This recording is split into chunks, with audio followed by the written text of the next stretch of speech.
Syedrolun beragam hidangan khas Turki kembali menyapa warga Banda Aceh berikut sejumlah souvenirnya.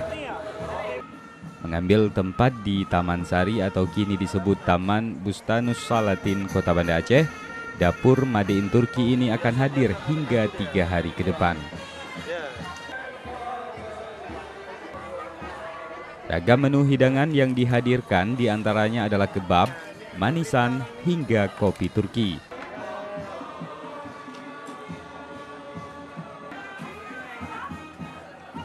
Bahkan Syedrolun, sang koki, juga merupakan warga Turki yang merupakan ustadz di Sulaimaniyah Tahfidz Center.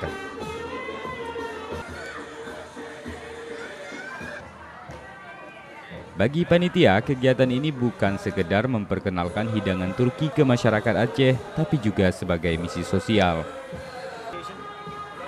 Semua hasil penjualan di acara ini akan disumbangkan untuk penghafal Al-Quran yang tergabung di Yayasan Sulaimaniyah Tahfidz Center yang anak didiknya adalah anak-anak Aceh.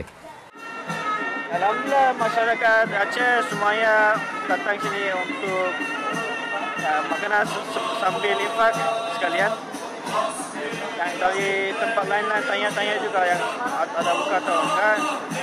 Yang tahun lalu datang dari yang Abdia juga datang, orang yang sudah dengar dari situ langsung untuk lihat bazarnya.